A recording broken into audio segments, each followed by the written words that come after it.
¿Cuántas elecciones se celebran esta primavera? No lo sé, no lo sé. ¿Las económicas? ¡Dios! ¡No! ¡No! ¡No! Mucha gente ahora está haciendo vídeos sobre Gisbert, Ucrania, lo que ha hecho ahí. La verdad que no sé qué ha pasado, no me he informado, pero una persona que abandona la comodidad de España para irse a un país que se están matando entre ellos, que hay desabastecimiento, que la gran mayoría de la población probablemente no entienda ni español, ni inglés, ni nada, solamente ucraniano o ruso, me parece muy valiente. Pero bueno, la gente está hablando de eso, yo no voy a hablar de eso, sino de su propuesta democrática. Así que vamos a empezar a ver algunos vídeos, va a haber una réplica, unos matices, va a haber una contrarrespuesta por mi parte, a ver si os gusta. Venga. En Grecia y en Roma esto de la representación estaba prohibido. Esto que hemos visto de que una persona actuara en nombre de otra, o sea, un tercero actuara en nombre de alguien, estaba prohibidísimo. Eso no existía. Bueno, Roma está considerado por muchos como la cuna de la democracia representativa. O sea, que algo sí que habría, ¿no?, de representación. Me imagino que él tendrá otro tipo de información, pero creo que la que yo manejo tampoco es que me la haya inventado yo, evidentemente. Hasta tal punto que llegó un momento en el que tuvieron que inventar lo que se llamaba la procuratio in rem sua, que era la cesión a un tercero de un crédito de la cosa, es decir, la representación in rem sua es de la cosa propia, no se representaba a la persona, el tercero tenía la capacidad de actuar sobre un crédito, sobre una cosa, no sobre una persona. Claro, la cosa es que tú puedes coger un momento de la historia de Roma, que es muy larga, y defender tus ideas. Otros pueden defender un momento de la historia de Roma y defender otras.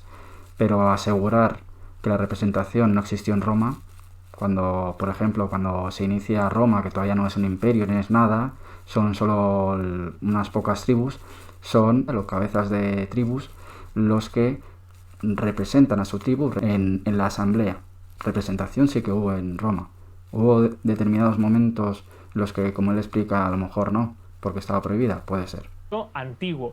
Y es entonces cuando aparece el concepto de representación, ideado y desarrollado por un médico y, bueno, teólogo. Pero, hombre, yo creo que antes de esa época, ¿no?, de la época escolástica, ya había representación, digamos, de los obispos por territorios.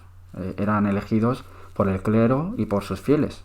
Depende igualmente del momento de la historia, del momento, de la época, pero que eso existió antes del siglo XII, seguro.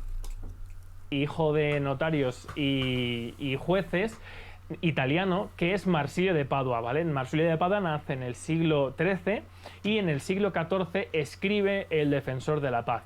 De aquí se abriría una cierta vía a la oligarquía, como cuando se otorga a uno solo el poder de legislar, se da lugar a la tiranía. ¿No suena esto de algo? Darle el poder de legislar a un grupo de personas, a 4 o 5 personas que representen moralmente a la ciudadanía por ideologías. Bueno, pues eso es exactamente lo que hay en España y lo que ya Marsilio de Padua a mediados de 1400 denuncia como que es una oligarquía y que esas personas siempre van a mirar por un favor propio en vez de por el favor de las personas que se supone que están legislando. Ya Marsilio de Padua establece que la oligarquía, la capacidad para legislar en un grupo de personas, que luego también lo denunciará Montesquieu, es básicamente una manera de tiranía. Y eso... Claro, pero yo digo, si él defiende Estados Unidos y el modelo democrático de Estados Unidos, aunque evidentemente no le parece 100% perfecto, pero Estados Unidos, los políticos que hay, sí, habrá algunos que hagan lo que diga su distrito, pero también tiran por ellos mismos, y yo creo que hay bibliografía suficiente para ver que los diputados estadounidenses muchas veces han pecado de hacer lo que era en provecho suyo, no lo que era en provecho del común.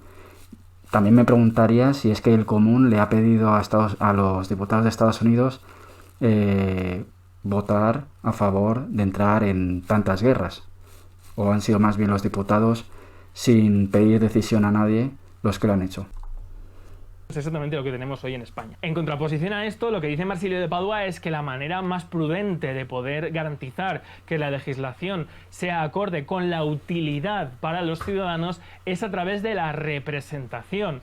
y dice lo siguiente: encontradas diligentemente examinadas tales reglas, futuras leyes, deben ser propuestas en la asamblea de todos los ciudadanos, reunidos para su aprobación o reprobación. Hechas así públicas las reglas, leyes futuras en la Asamblea General, y oídos los ciudadanos que razonablemente quieran decir algo sobre ellas, se habrán de elegir de nuevo varones de la condición y según el modo que dijimos, o confirmar los predichos, los cuales, representando las veces la autoridad o la totalidad de los ciudadanos, aprobarán o desaprobarán en todo o en parte las sobredichas reglas elaboradas y propuestas. Aquí el problema, por ejemplo, esto pasa en el sindicalismo, por lo menos en España, y hay algunos sindicatos, muy pocos, que deciden no presentarse a las elecciones sindicales. Eso no les impide seguir funcionando como sindicato y que cualquiera se afilie a ellos.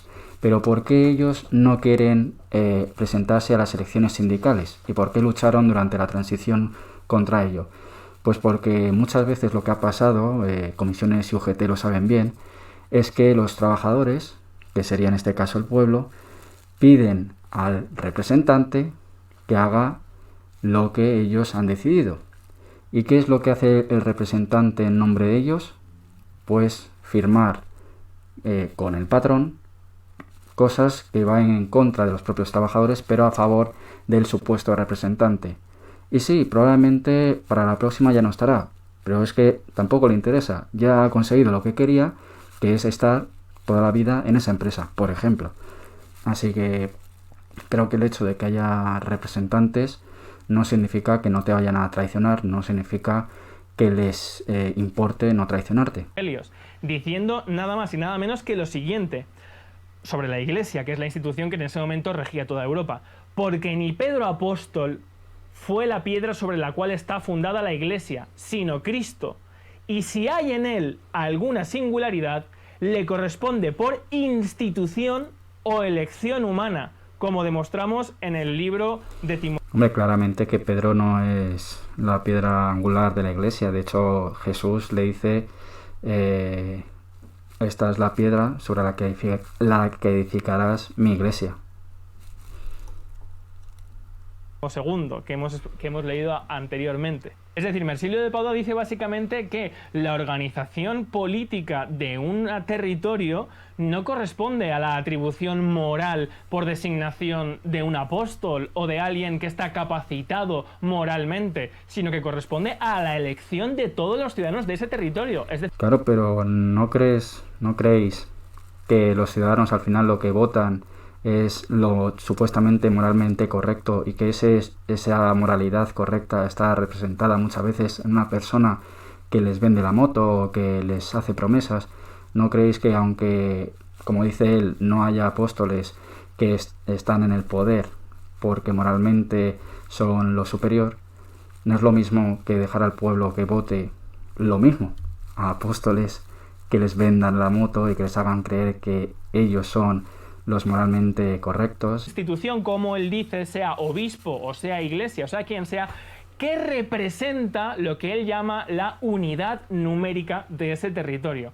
Es decir, Marsilio de Padua inventa aquí lo que podemos entender hoy como el distrito electoral, la mónada electoral, y cómo ese grupo de comunidad y vecindad es la que tiene la capacidad para designar un representante que articule su voluntad para legislar según lo que quiera esa unidad, no según lo... Claro, a lo mejor en la época de Marsilio no había, pues evidentemente lo que hay hoy en día, que son medios de comunicación, que son empresas, que son directamente partidos políticos, y que todos estos generan en los votantes una cierta forma de pensar que probablemente instigada por campañas de acoso contra alguien o contra un tipo de ideología, hacen que al final el votante vote lo que quiere el político y no al revés, el político votando lo que quiere el pueblo. Entonces, sí, está bien que haya un representante por distrito y que entonces el distrito haga lo que quiera,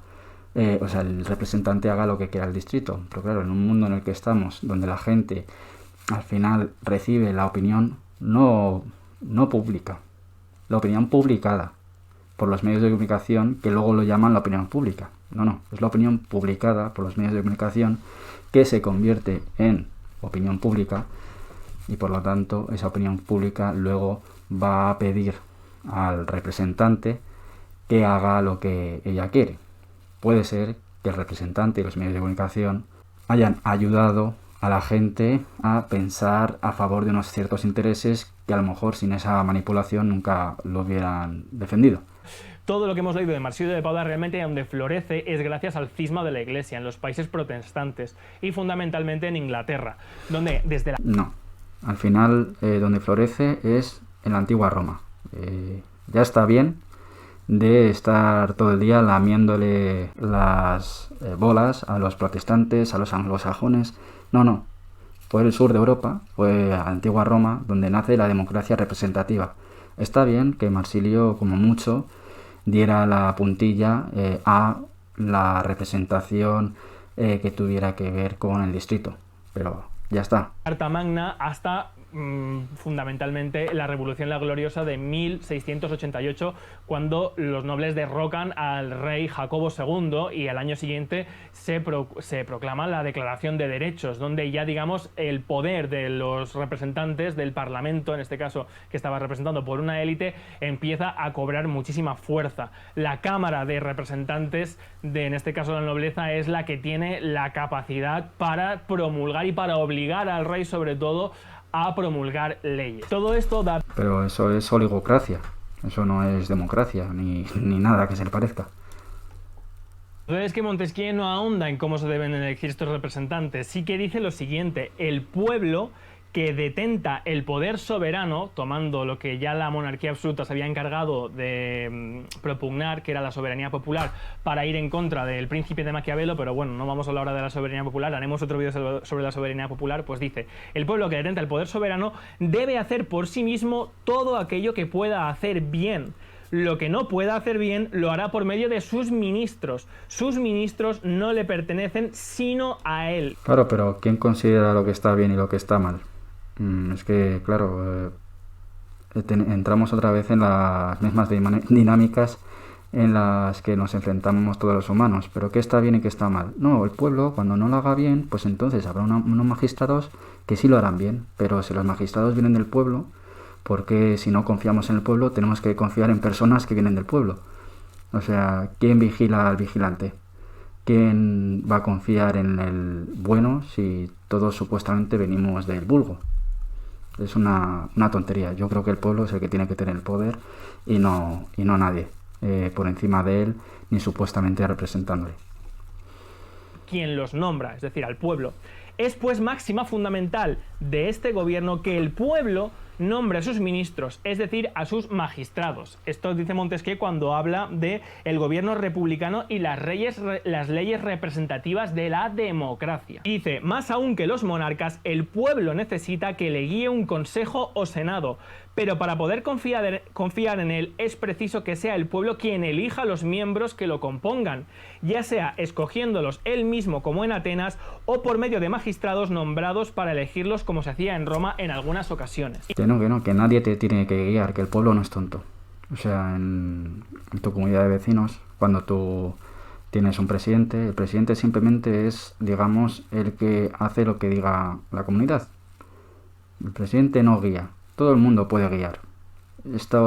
Hay unos listos, unos sabios que nos van a guiar cuando el pueblo tonto no sepa cómo seguir. Pues yo creo que en la historia podemos ver que ha sido muchas veces al revés. Podemos ver millones de ejemplos de personajes históricos que supuestamente han guiado al pueblo, sí han guiado al pueblo, pero a la miseria, la pobreza, la guerra. O sea, que un país tenga un número reducido de supuestos sabios que van a guiar al pueblo, a mí me suena más a el pueblo es bobo y el pueblo pues no sabe guiarse a sí mismo. Y es como, no.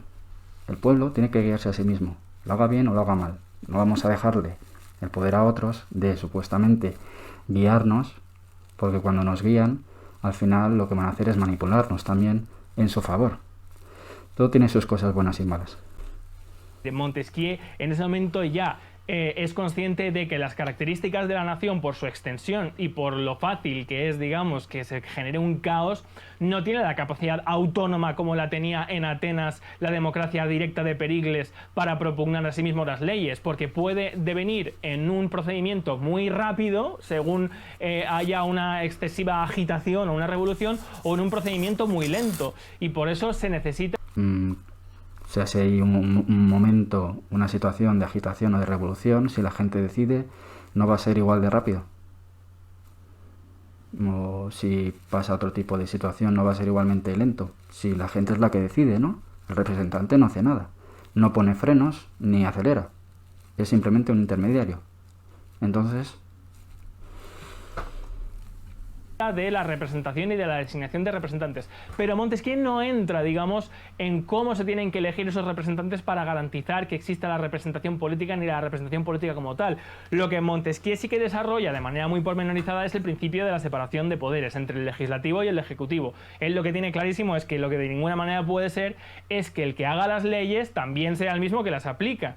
Y es que dice que cuando el poder legislativo está unido al poder ejecutivo en la misma persona, y esto ya lo he explicado alguna vez, o en el mismo cuerpo, no hay libertad, porque se puede temer que el monarca o el senado promulguen leyes tiránicas para hacerlas cumplir tiránicamente. Y eso es exactamente lo que tenemos en España, igual que en la mayoría de países europeos, donde los que hacen las leyes, que hemos visto que ya Marsilio de Padua en su día decía que era una pequeña oligarquía de personas con representación moral, elegidos por una representación moral ideológica por grupitos, pues cuando ese mismo colegio, ese grupo de personitas de dentro de ese colegio o asamblea tiene la capacidad de hacer leyes y luego, si de ahí sale el gobierno, de hacerlas cumplir, es cuando tienen la capacidad de hacer cumplir, de promulgar leyes para hacerlas cumplir tiránicamente. Y sí, yo estoy de acuerdo en que evidentemente si hay separación de poderes es más difícil que haya tiranía.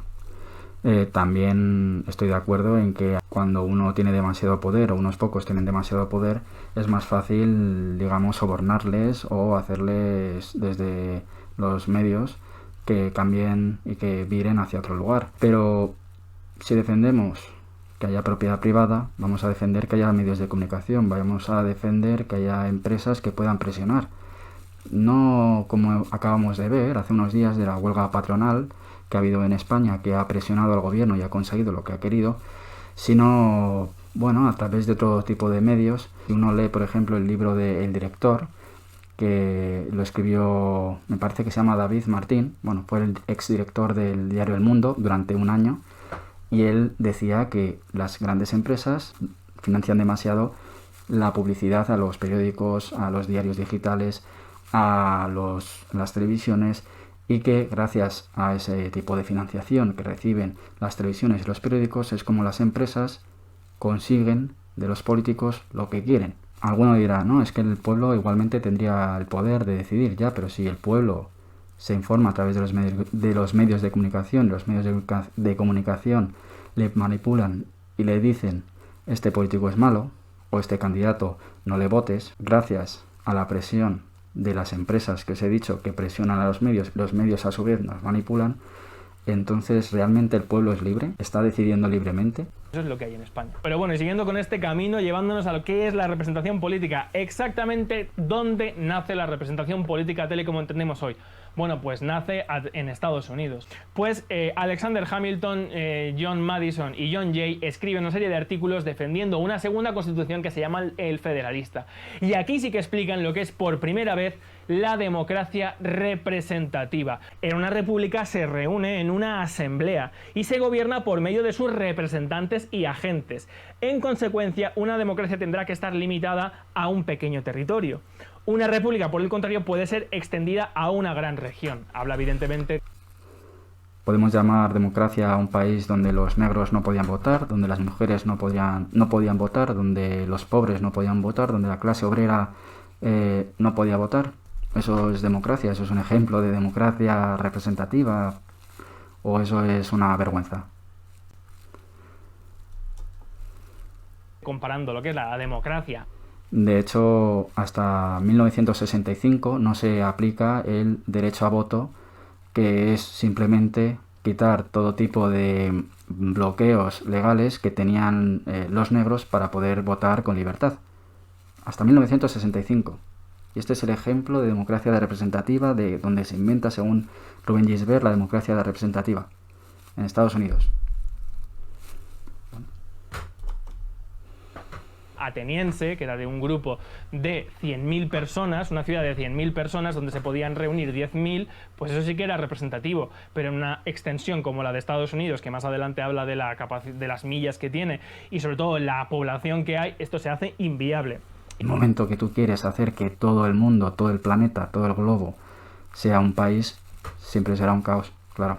Pero como decía Bakunin, él estaba a favor del libre federalismo, es decir, contra la idea de nación y que tenemos que tener todos lo mismo y ser un Estado.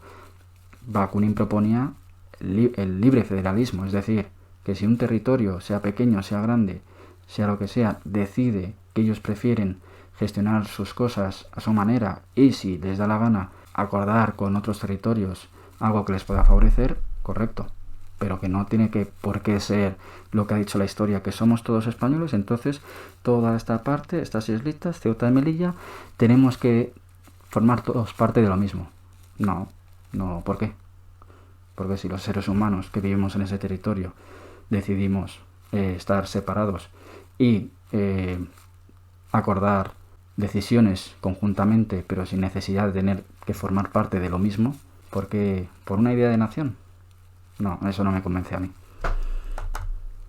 Hay que añadir a esta fuente de error fortuita entre lo que era la democracia y lo que es la república, diciendo que la república no puede ser nunca democrática, las personas que en ese momento decían eso, ¿no? En contra del federalismo, porque esto no deja de ser un compendio de artículos de los constitucionalistas de la Confederación, que viendo el caos y el odio que había entre las confederaciones, entre los diferentes estados, una vez independizados de Inglaterra, dicen, bueno, esto no funciona, y ellos mismos tienen la humildad de proponer un modelo federal. Y entonces dice, hay que añadir a esta fuente de error fortuita entre la república y democracia los artificios de ciertos autores célebres que con sus escritos han jugado. Creo que además la Unión Europea es un ejemplo poco de lo que digo. Evidentemente no es ejemplo, pero un poquito sí. La Unión Europea, que cada país es totalmente independiente del otro, pero que en ciertas cosas hay un apoyo mutuo y que se ayudan. Pues esto es lo que yo propongo que sea la sociedad. Es decir, no nos obliguemos a tener que formar todos parte de un todo. No quiero decir con esto que estoy a favor de los estados y por tanto que haya 1000 estados en España. Yo propongo la abolición del Estado y que la gente se autogestione de una manera independiente. Y Madison sí desarrolla que la representación política es la uninominal, es decir, cuando se elige a una sola persona por un distrito electoral. Y dice que esto le llamó mucho la atención a Tocqueville en La democracia en América, le llamó muchísimo la atención cuando ve lo que es realmente la igualdad política, que es la capacidad de cualquiera de poder ser un cargo electo, sea rico, sea pobre, una cosa que incluso vemos hoy en día en la elección de muchos congresistas, porque establece Madison. Bueno, vale. Esto en España también, no pasa nada si eres rico o eres pobre, por poder puedes llegar a ser candidato al Congreso de los Diputados y ser electo. Estados Unidos, yo creo que cualquiera que se informe un poco sabe perfectamente que los candidatos a la presidencia, tanto el republicano como el demócrata, son gente que tiene un gran apoyo financiero, que tiene un gran apoyo empresarial y sobre todo de la parte de los medios de comunicación.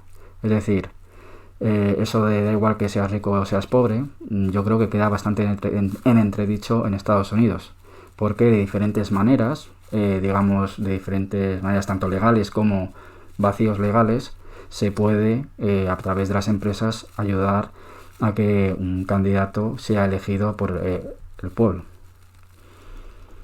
Son que para ser representante de los Estados Unidos, un individuo tiene que haber cumplido los 25 años, que es la mayoría de entonces, haber sido ciudadano estadounidense por 7 años, ser habitante del estado que representa al ser elegido, y mientras ocupa su escaño no puedes desempeñar ningún otro cargo para los Estados Unidos. Una vez establecidas estas restricciones razonables, la puerta a la parte del gobierno federal queda abierta a cualquier tipo de persona cualificada, sean nativos o inmigrantes, jóvenes o mayores, pobres o ricos y de cualquier confesión religiosa. Esto es la auténtica igualdad. Bueno, como vuelvo a decir, las mujeres, los negros, los pobres realmente no tenían ni poder de votar.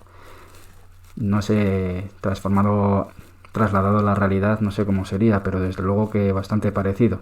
Probablemente los que acabarán siendo electos serían pues blancos, serían ricos y hombres. Me parezco ahora un ofendidito de estos, pero probablemente si busco información sería así. Que una persona pueda representar a su comunidad, a su pequeño distrito o a su vecindad en una asamblea nacional donde se toman las decisiones. Y sobre todo lo que viene a establecer más adelante, que esto no los voy a leer para ya no hacer muy largo el vídeo, es que lo que no hay que atribuir a esta asamblea es todas las decisiones. Hay que delegar una serie de aspectos que sí que tienen que ver con la organización territorial de todo el país, pero que corresponde a la organización asamblearia, es decir, a los municipios y a la representación municipal de ese distrito, atender a las cuestiones que tienen que ver con... Claro, él lo que parece decir es, bueno, que el pueblo decida, pero en ciertas cosas que decidan sus representantes y no el pueblo. Cualquiera que haya conocido el 15M, aquel movimiento popular que nació en Madrid, que luego se trasladó a toda España, que era una copia de las primaveras árabes, el 15M, yo me acuerdo en mi ciudad que por distintos barrios se decidía en diferentes asambleas, por ejemplo, asamblea de educación. Pues la asamblea de educación de cada barrio decidía una serie de cosas y luego todos en conjunto, pues cada uno daba su sí o su no o su propuesta a, digamos, la asamblea general de toda la ciudad. Y ahí sí que es verdad que los delegados de cada sitio daban su opinión trasladada a través de su distrito, de su barrio. No servía para nada porque no había ningún poder, no tenía ningún poder. Eso sí, decidieron algo que yo creo que ayudó, que fue la marea verde, la marea blanca.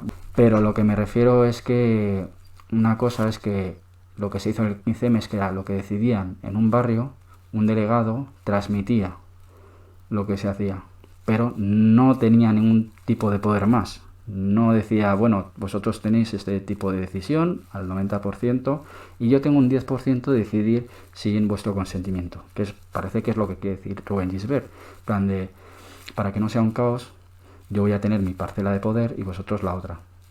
No, es peligroso eso.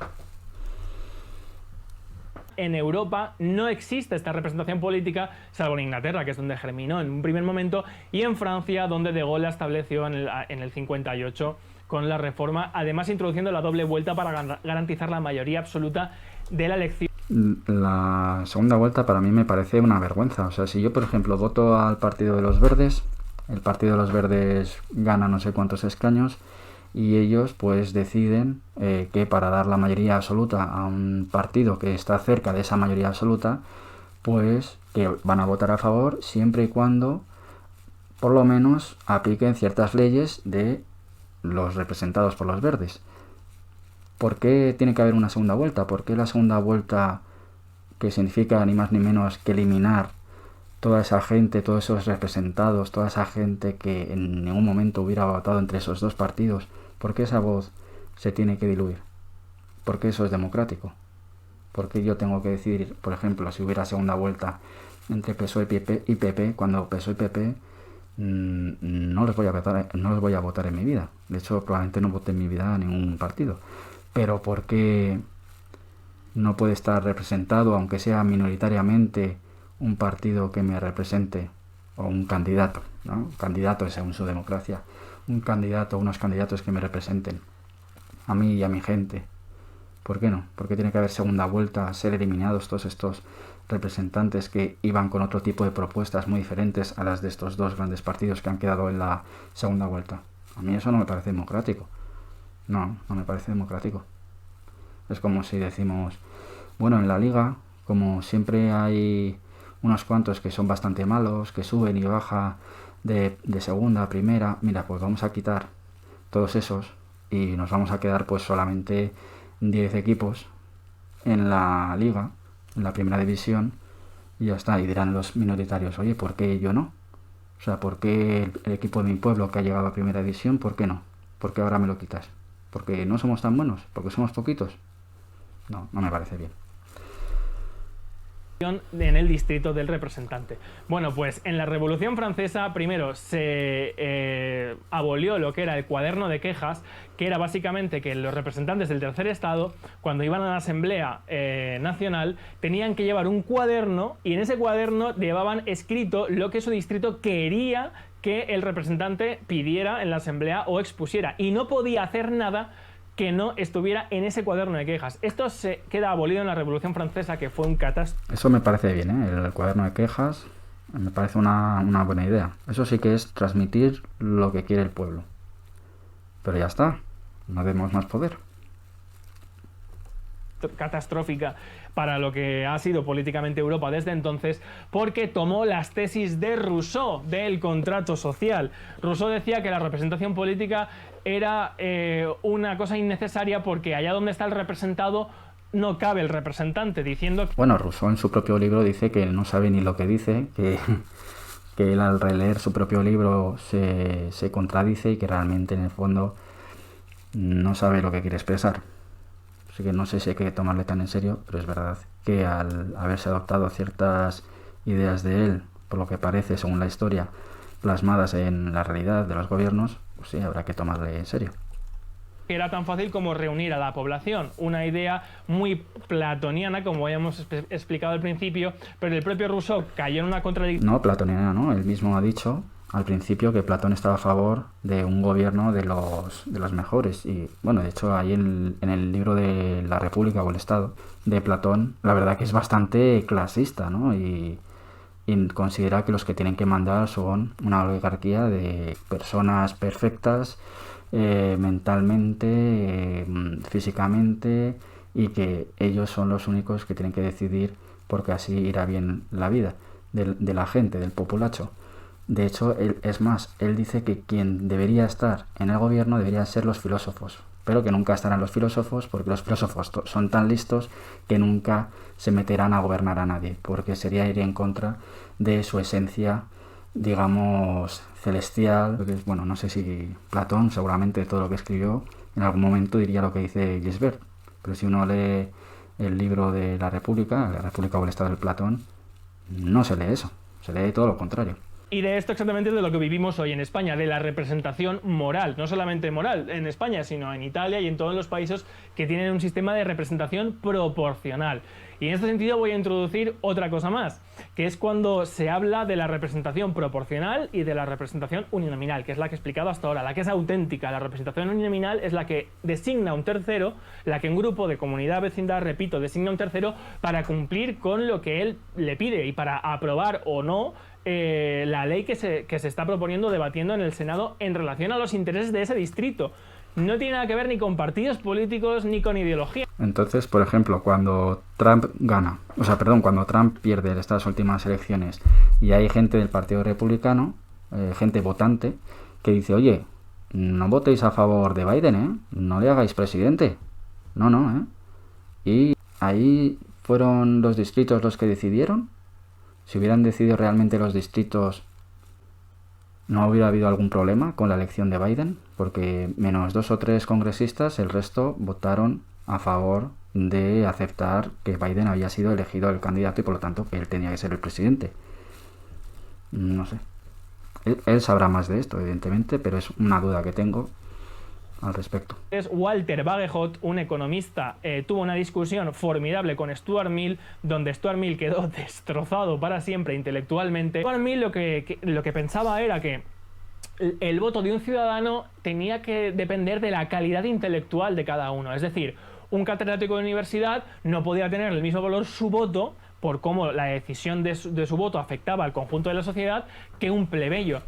Hombre, yo evidentemente estoy en desacuerdo, pero tal y como está, por lo menos España, la sociedad española, yo creo que como mínimo sí que debería haber un examen o una prueba, sé que esto es antipopular, pero una prueba para la gente que vote, porque yo no concibo que una persona que le dices, oye, ¿quién es algún político famoso, no? Y no sabe quién es. O le hablas de un tipo de ley o un tipo de reforma que se va a hacer, que se está hablando todos los días en los medios, y no sabe del que le estás hablando. O que a lo mejor le hablas de ciertos conceptos muy básicos de ideología o situaciones que han pasado en la historia, de momentos históricos, y te dice que no sabe nada. Entonces, yo creo que si no sabes absolutamente nada, no te interesa la política, no te interesa la historia, no te interesa tu país, entonces no votes, porque es algo importante. Puedes derivar con tu voto hacia un tipo de país o hacia otro tipo de país. Si no sabes nada, si no te importa, si nunca te ha interesado, si no te interesa durante 4 años, no votes porque te lo diga a tus padres, que es que hay que votar, que es muy importante. Si no sabes, si no te interesa, pues yo creo que eso hay que comprobarlo. A quien, digamos, entre comillas, sabe un poquito, cosas muy básicas, a quien le interesa y a quien no le interese, quien no sepa, quien sea mentalmente como un animal que no sabe lo que pasa en el mundo, pues yo lo siento mucho, pero yo no le dejaría votar. Si quiere votar, interésese. Y cuando se interese, aunque sea mínimamente, usted aprobará ese examen. Toda una tabla en la cual, por ejemplo, el voto de un trabajador valía 1, el voto de un artesano valía 3, el voto de un burgués o de un catedrático de universidad valía 5. Incluso había diferencia entre el voto de mujeres y de hombres. Walter Vagejo destrozó a Stuart Mill. Entonces, ¿por qué no dejaban votar a las mujeres, por ejemplo? Como mínimo. ¿Por qué no dejaban de votar a las mujeres? O a la gente que no tenía propiedades. Escribo, que ya haremos otro vídeo hablando de lo que son las ideologías y cómo hoy en día son todas lo mismo, socialdemócratas, porque son conservadoras, buscan No, o sea, son socialdemócratas o son conservadoras.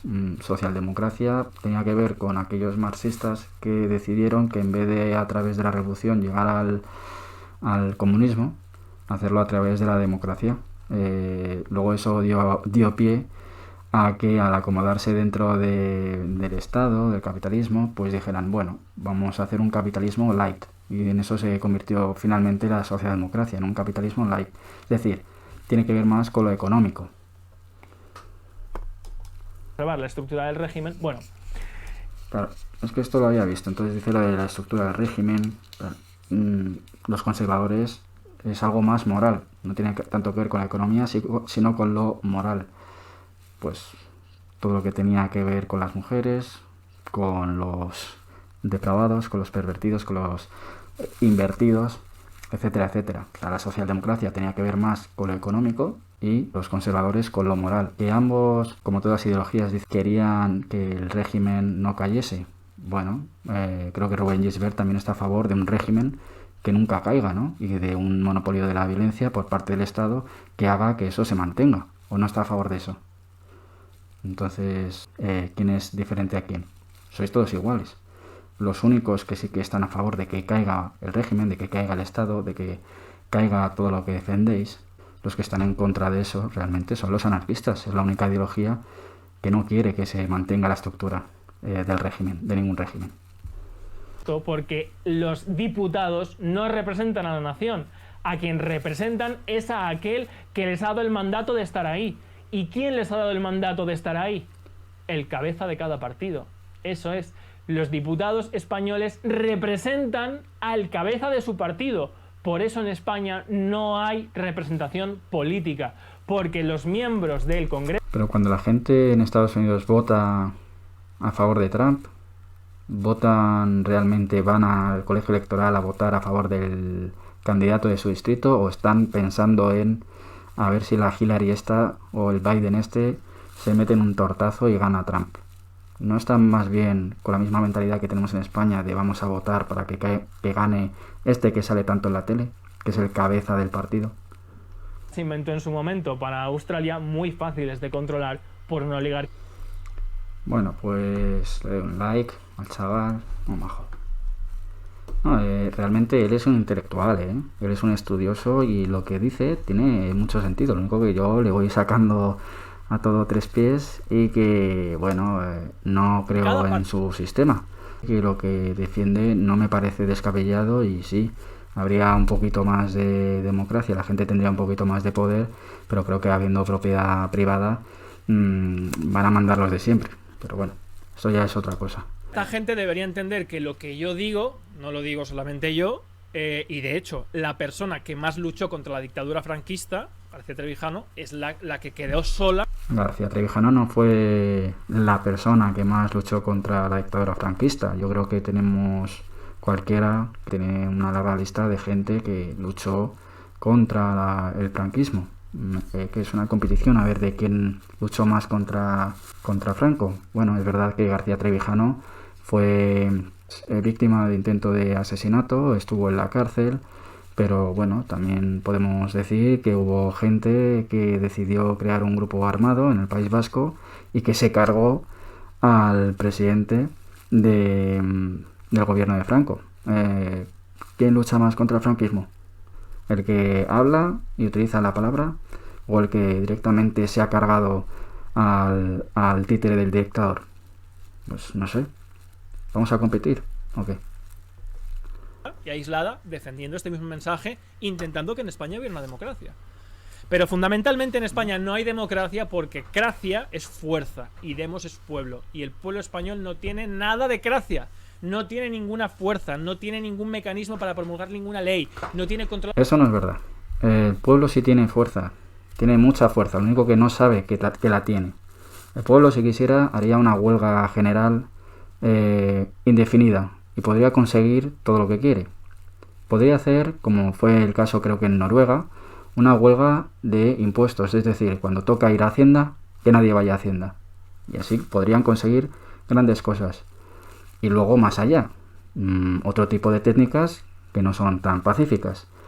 Todos sabemos cómo se anda en la historia, pero me refiero que el pueblo sí tiene la fuerza. Otra cosa, que no se organice o que no lo sepa o que nadie se lo haya dicho. El pueblo, a través de la democracia, no tiene fuerza, pero a través de otros medios tiene toda la fuerza que quiera. Porque a pesar de lo que diga la ley, las leyes, los papeles, dicen muchas cosas, como por ejemplo... En Corea del Norte es una democracia, además una república democrática, socialista, Cuba es una democracia, la URSS es una democracia, todos son democracias. Porque... También quiero señalar una cosa, cuando los políticos, los gobernantes hablan todo el rato de Estado de Derecho, España es un Estado de Derecho, como queriendo decir que como es una democracia, pues hay Estado de Derecho y somos un país responsable, etcétera. El Estado de Derecho, como decía Gustavo Bueno, es cualquier Estado. O sea, ningún Estado no tiene derechos. Todo Estado tiene derechos, tiene deberes. Otra cosa que te gusten más o menos, que sean muchos o pocos. Pero el Estado de Derecho no tiene que ver con que sea demócrata ese Estado. Luego, simplemente era por señalar, porque él dice que hay muchos países que dicen que son una democracia. Pues también quería señalar que me acabo de acordar de que muchos países se llenan la boca con Estado de Derecho, como si tuviera que ver con democracia. No. El derecho y la política, que es la lucha por el poder, la política no es otra cosa más que la lucha por el poder. El que lo tiene, conservarlo, y el que no lo tiene, conseguirlo. No. Política es todo, ¿eh? Política es cuando tú tiras la basura, tirarla al contenedor o dejarla tirada por la calle. Política es poder aparcar si a ti te apetece en un sitio de minusválidos o no. Política es pagar impuestos o no pagarlos. Política es votar o no votar o a quién votar. Política es pagar con efectivo o pagar con tarjeta. Muchas cosas que no nos damos cuenta en el día a día. También ir solo en metro o ir siempre en coche. Muchas cosas que no nos damos cuenta, estamos haciendo decisiones políticas. La política no es solo la lucha por el poder, también tiene que ver con uno mismo y con lo que hace en el día a día. Hay dos tipos de democracia. La democracia directa, que es de la que hablaba Podemos en su día, que solamente ha existido en la Grecia antigua, la de Pericles, la asamblearia. No, eso no es verdad. La democracia directa ha ocurrido en España. Durante la Guerra Civil, en 1936, las zonas que eran mucho más proclives al anarquismo, como fue sobre todo Aragón, como fue parte de Cataluña, parte de donde él es, de la Comunidad Valenciana, decidieron proclamar el comunismo libertario. El comunismo libertario lo que hace es que por pueblos, por barrios, deciden lo que quieren hacer con su vida, teniendo evidentemente los medios de comunicación, los medios de producción ocupados y colectivizados. ¿Y cómo se decide? Con democracia directa. Así es como se decidía. Hay varios libros, por ejemplo, de Gastón Leval, tiene las comunidades, la España libertaria, me parece que es. Tiene varios libros acerca de la España libertaria, de las colectividades libertarias en España, Gastón Leval. Luego Félix Carrasquer, las colectividades en Aragón. y todos te hablan del proceso de comunismo libertario, de anarquismo, donde sí que había democracia directa. No fue solo en la antigua Grecia. Y luego incluso si uno va más allá, esto Roberto Vaquero seguro que lo sabe, en la Revolución Rusa hubo algunas partes como Kronstadt, como Magnov. Bueno, Magnov era el líder, pero la zona ucraniana que dirigía Magnov, donde también se produjo ese proceso de comunismo libertario, donde se dirigía a través de democracia directa. No es tan antiguo, ¿eh? Y la democracia representativa, que es lo que algunos le ponen como etiqueta al régimen que tenemos hoy, mediante representantes. Es decir, cuando hay una extensión territorial con una demografía tan alta como 40 millones de españoles que no se pueden reunir para discutir, hay que nombrar representantes, ¿vale? La democracia... Esto es lo que yo me refería, esa idea de no, es que como somos españoles tenemos que ser los 40 millones los que decidamos. No. Si es difícil hacerlo eso, vamos a separarnos entre nosotros, dividirnos entre nosotros y que realmente sean las personas, los seres humanos, aparte ya de si son españoles o no, esa cosa tan importante de la nación, que decidan sobre su futuro. Así sí decidirán sobre su futuro. Si no, pues evidentemente es normal que Gisbert proponga que alguien lo haga por ti. ¿Y no eliges el que será el presidente o el que será el partido gobernante? Ni siquiera eso, porque tú, por ejemplo, puedes salir mayoritariamente tu partido, pero por pacto con otros dos líderes de un partido se forma gobierno de otra manera. Porque tú no eliges...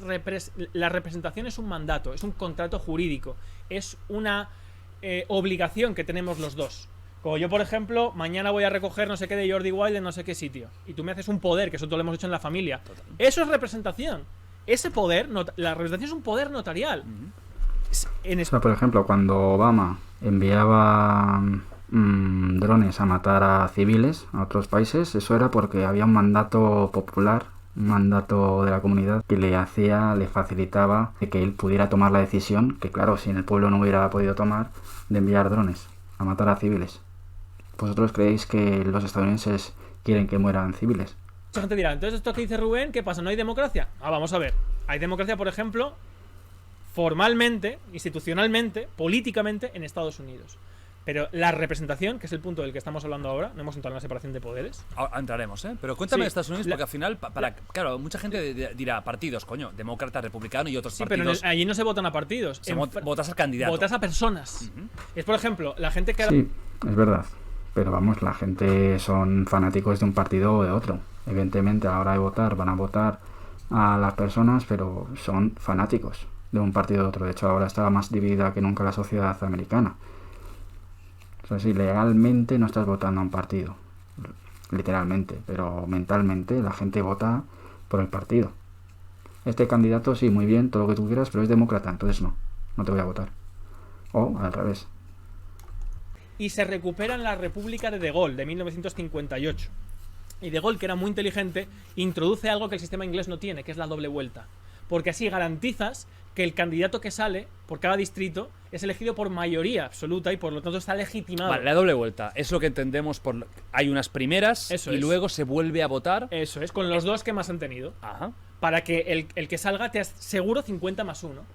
Y no solamente eso, sino que se puede implementar un sistema que está muy bien descrito por Trevijano en Teoría Pura de la República.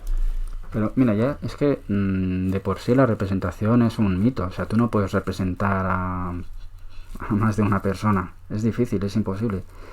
La verdadera representación es uno, a sí mismo. Representar a 1000 es imposible, porque esos 1000 cada uno tendrá sus intereses y materialmente tendrán unas condiciones diferentes y tendrán una forma de ver ciertas leyes, ciertas normas, que si ellos realmente pudieran representarse a sí mismos hubieran votado diferente. Es imposible. La representación es una forma de entendernos entre humanos, pero no existe. Peor aún es que encima parece que él está a favor, como he dicho antes, de la segunda vuelta. Es decir, que se asegura que es el 50+1. No. Se asegura la cero representación, porque si al que ha votado un partido que es contrario a los dos que quedan, le haces votar a uno de los dos, no está siendo representado en verdad. Tú en tu imaginación puedes creer que sí, pero no está siendo representado, porque si él volviera a tener la libertad de votar, nunca hubiera votado a ninguno de esos dos, porque él no se siente representado por esos dos. Ahora, le pones en plan un partido de fútbol, ¿quién quieres que gane? Este o este, y bueno, pues el que peor me caiga, ya está, ese que pierda y ya está, y voto al otro. Eso no es representación, eso es las migajas de la representación. Que sea un mecanismo de remoción. Es decir, no solamente nombrar, sino quitar. Si el diputado se corrompe, no cumple, se equivoca o comete algún error en contra de lo que quiere el distrito, ese tío fuera y elegimos a otro. O entra el suplente a través de una oficina muy pequeña, que además todo lo que estoy diciendo implicaría una reducción en el gasto público, pues más de la mitad de lo que estamos gastando ahora mismo en política. Aparte de que sería mucho más... Bueno, la reducción en gasto público, si hiciéramos lo que propone él o lo que propone Vox, de quitar pues el Senado, quitar diputaciones, etcétera, etcétera, es verdad que es importante, pero no sería tampoco tanto, no va a cambiar España por eso. Creo que hay que recortar muchísimas otras cosas. Es que la gente... por suerte tengo muchos españoles que viven en Inglaterra que me comentan en los vídeos diciendo lo que dice Rubén es verdad, porque yo puedo ir a hablar con mi diputado, tío. Directamente. Directamente, a plantearle un problema. A mí lo que me parece extraño, que oye, si está plasmada en la realidad es así, pero me parece extraño cómo vas, si por ejemplo 1000 personas quieren hablar contigo, hablas con las 1000 personas. ¿Cuánto tiempo tienes al día para hablar con las 1000 personas? ¿No? Te vas a parecer al sacerdote de Ars, que estaba 12 horas o 14 horas al día confesando gente, y al final acababa el pobre hombre casi sin comer ni dormir, reventado.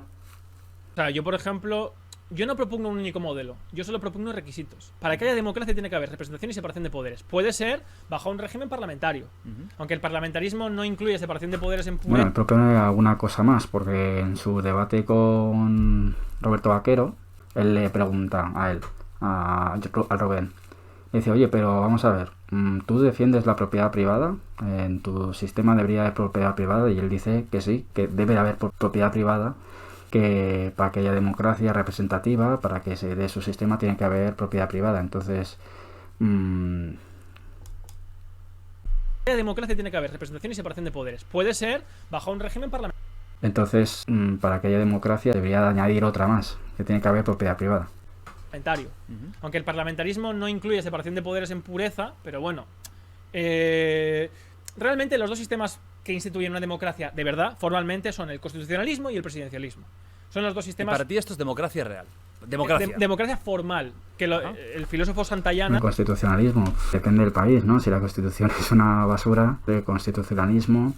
No sé para qué sirve. Me imagino que él se referirá a que constitucionalismo siempre que sea una constitución bajo los requisitos que a él le gustarían. El norteamericano es el que hace la distinción capital entre democracia formal y democracia social.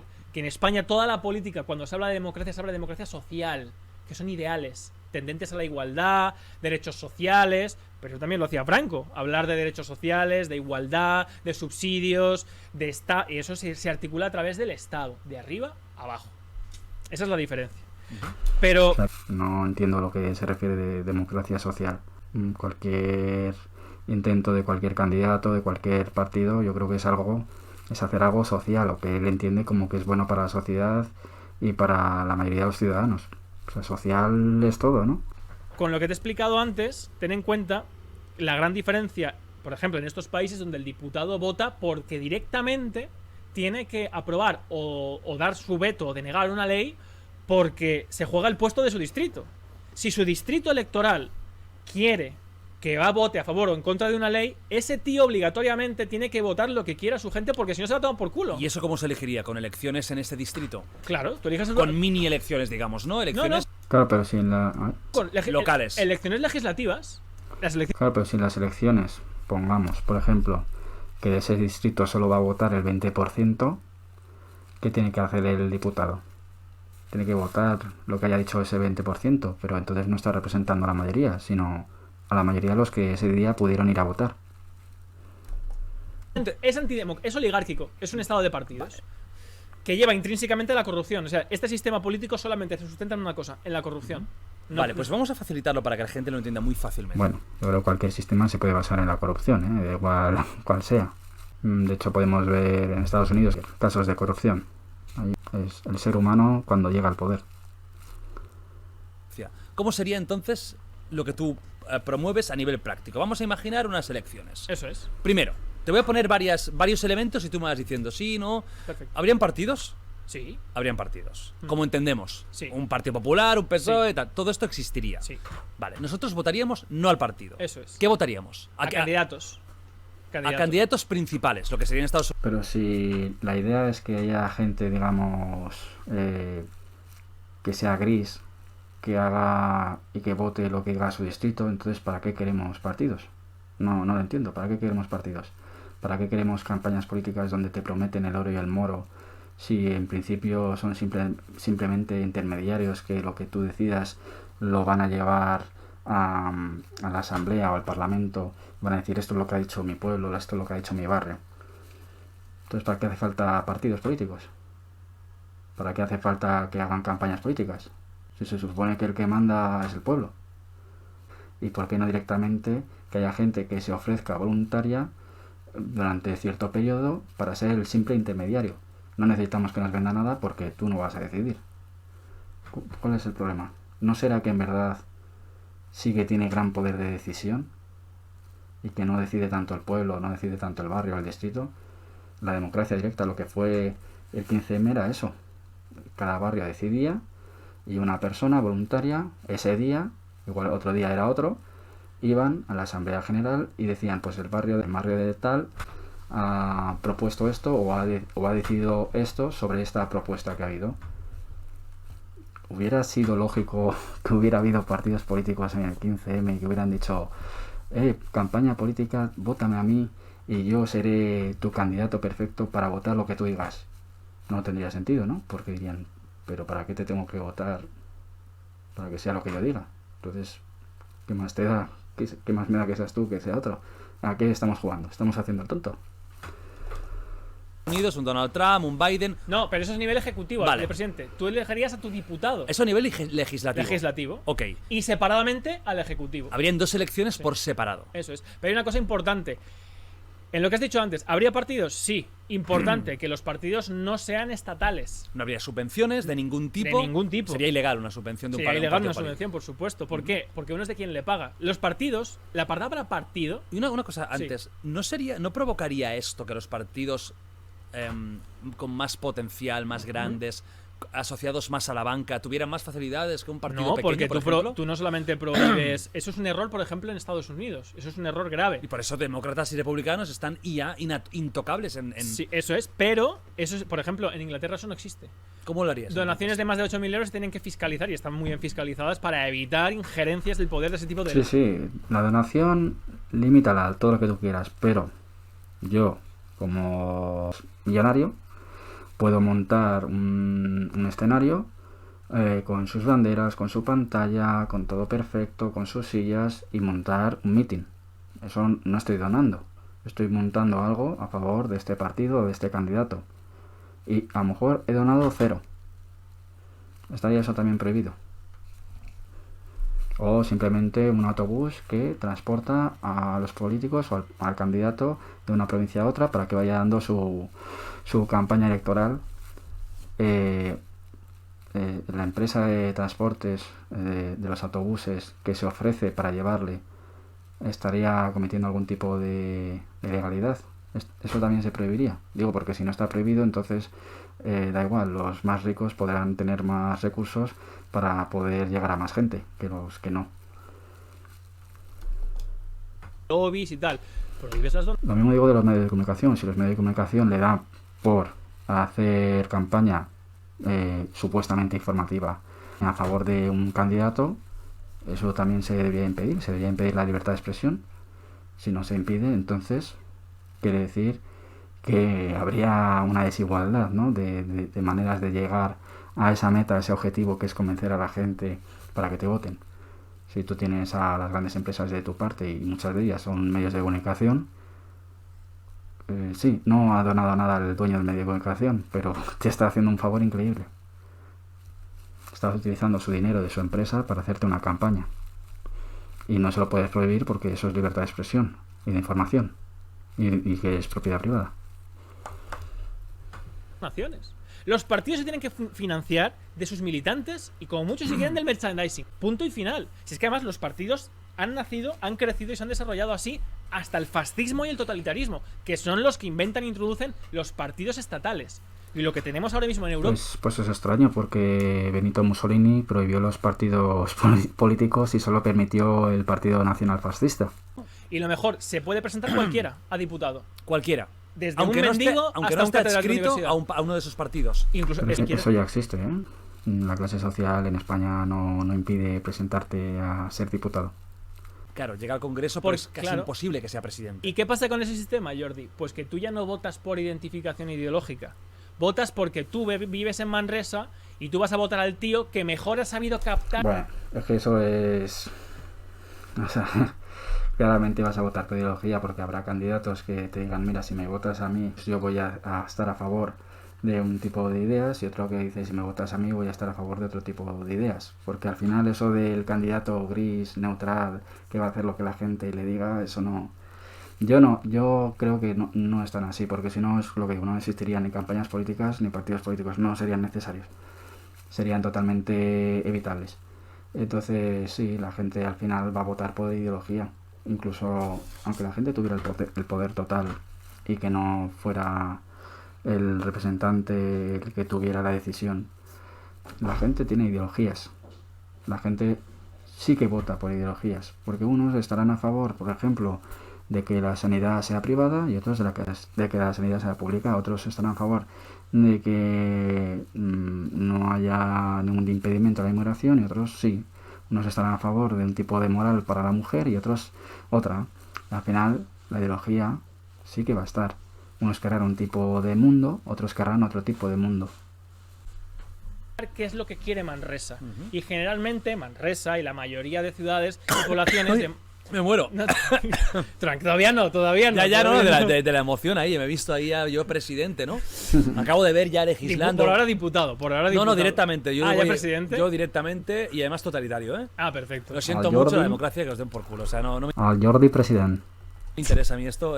Piscinas, playa, toda España playa. Pues en resumidas cuentas, me parece que Gisbert sabe mucho del tema. Creo que lo que propone, dentro de lo que cabe, evidentemente que es mucho más democrático que lo que tenemos hoy en día, y que ojalá también, aunque yo propongo otro tipo de mundo y de sociedad, pues sé que es muy difícil cambiarlo todo, pero ojalá que se pudiera votar por distrito a cada diputado y que realmente el diputado votara lo que quiere el distrito. Siempre va a haber diferentes tipos de puertas a eso, que son los partidos políticos, que es la presión mediática, que son los grandes poderes financieros, pero por lo menos si puede tener más poder el pueblo, yo siempre voy a estar a favor. Ahora bien, creo que Rubén Gisbert peca de creer que a través de YouTube o de las redes sociales va a conseguir algún cambio. Yo creo que no va a conseguir ningún cambio. Incluso en YouTube, el target, la gente que le interesa la política y que ve vídeos de política es bastante bajo. Si uno ve la mayoría de los vídeos que tienen que ver con economía política, con políticas, bueno, tendrán entre 10.000, 20.000 visualizaciones. Muy raramente tendrá menos o tendrá más. Y eso que es en español, para toda la gente que entienda español. La gente que le interesa la política es muy poca, la gente que lucharía por lo que quiere Gisbert es muy poca, pero aún así, si él convenciera a la gente, a mí me parece que su única manera de luchar, que sea no votes, me parece que es la más débil de todas. Creo que se tiene que utilizar la huelga general, indefinida, pero se tiene que utilizar también, como dije antes, como fue creo que en Noruega, la huelga de impuestos, es decir, y luego se puede, ya esto depende del momento, se puede ir a mucho más, pero oye, no votes y así vas a conseguir que cambie el mundo. Pues el mundo no va a cambiar. Ahora, otra cosa que él quiera decir, en el fondo, y no pueda expresarlo porque a lo mejor no es su posición hacerlo, pero él lo piensa, es el decir, oye, no votéis, si la mayoría no votamos, entonces podemos hacer una, digamos, revolución y estaremos legitimados para hacerla porque en el Congreso no estamos la mayoría representados. porque la mayoría no hemos votado. Entonces, ahí sí me parecería una razón de fuerza para llegar al objetivo que le interesa a Rubén Gisbert. Así que nada, Minardo Moreno, darle a like, suscribiros, o si no, pues nada, darme un besito y nos vemos para la próxima. ¿Y tú tienes parálisis cerebral? Joder, ¿quién la quisiera? What the fuck?